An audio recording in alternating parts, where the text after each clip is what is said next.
Assalamualaikum and welcome back to my channel। अच्छा, तो आज हम बात कर रहे हैं बहुत ही इम्पोर्टेंट टॉपिक और बहुत कॉमन सी बात है जो हर जगह होती है, जो कहते हैं हिकअप्स। हिकअप्स क्या होता है जी? ये इनवॉल्यूंटरी स्पाज्म होता है किस चीज़ का? डायफ्राम का और रिस्पायरेटरी ऑर्गन्स का। ठीक है, ये क्यों होता है? जब हमारे साथ ग्लोटस होता है, जो हम मुंह खोलते हैं, जो हमें नज़र आता है, जो ग्लोटस वो सडनली क्लोज हो जाता है, तो उससे जो आवाज़ें निकलती है बंदे को, उसको हम कहते हैं हिकअप्स। उसके बाद ग्लोटस क्या होता है? ग्लोटस ये है कि ये ओपनिंग है किस जगह पर? जो वोकल का फॉल्स है और लैरिंग्स है, उन दोनों के दरमियान जो ओपनिंग है उसको हम ग्लोटस कहते हैं।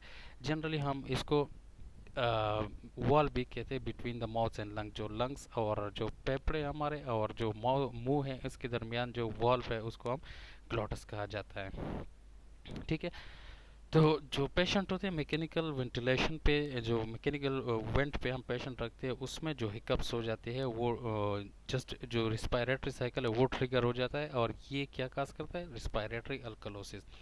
अब हिकअप्स की काजेज हमारे साथ क्या क्या होती है? गैस्ट्रिक डिस्टेंशंस होते हैं, ठीक है, एयर स्वॉल्विंग होता है, ओवर ईटिंग, जब हम ज़्यादा खाते हैं तो उसकी वजह से भी हो जाता है, और sudden temperature like hypothermia and hyperthermia, इन चीज़ों में बचता है। और जब हम हॉट या कोल्ड ड्रिंक, जैसे हम गर्म चाय पीते हैं या कोल्ड ड्रिंक्स पीते हैं, ठीक है, तो इनकी वजह से भी हमें हिकअप्स आ जाती है। और जब बंदा ज़्यादातर अल्कोहल इंजेक्शन करता है, उनमें भी ज़्यादातर हिकअप्स आ सकते हैं।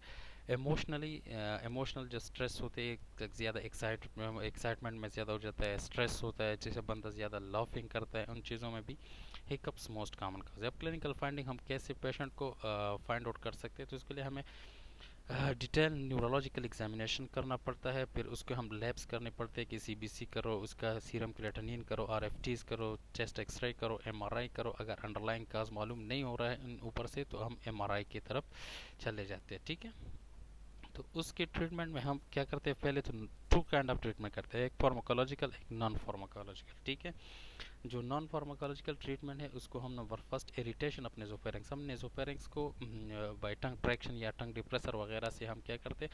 वोल्वा का जो है वो इरिटेट करते हैं ताकि ये हिकअप्स बंद हो जाए। दूसरा है कि हम कहते हैं कैथेटर को हम कहते हैं। कैथेटर जो नेजोफेरिंक्स है, हम इसको क्या करते हैं? कैथेटर से स्टिमुलेट करते हैं। तीसरा तरीका हमारे साथ आता है कि आप ऐसा करें कि 1 टी स्पून जो शुगर होता है उस पेशेंट को दे रहे कि वो ईट करे, इससे भी हेल्प हो जाता है। अब दूसरा वो वलसलवा मनोवर। वलसलवा मनोवर क्या होता है? कि ब्रीथ होल्ड करो, इसे ब्रीथ होल्ड करता है, जब 1 सेकेंड 2 सेकेंड के ब्रीथिंग होल्ड कर देता है, ब्रीथ सांसें नहीं लेता है, तो उससे भी ये ख़त्म हो जाता है। तीसरा हमारे साथ है ब्रीदिंग इनटू बैग।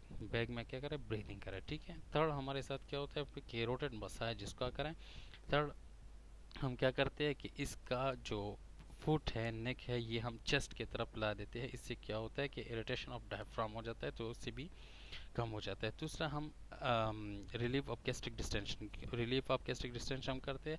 और फार्माकोलॉजिकल ट्रीटमेंट में क्लोरोफ्रोमाजीन जो है 25 to 50 mg ओरली या इंट्रामस्कुलरली हम दे सकते हैं। ठीक है, सेकंड लाइन पे एंटी कन्वल्सेंट हम देते हैं, जैसे फेनाटाइन हो गया, कार्बामिसाफिन हो गया, ठीक है, लोराजिफॉर्म हो गया, डाइजिफॉर्म हो गया। सिडेशन है, एंटी कन्वल्सेंट है। थर्ड पे हम क्या कहते हैं? हम रिलीफ गैस्ट्रिक डिस्टेंशन, तो हम क्या कहते हैं? मेट्रोक्लोप्रामाइड दे देते हैं।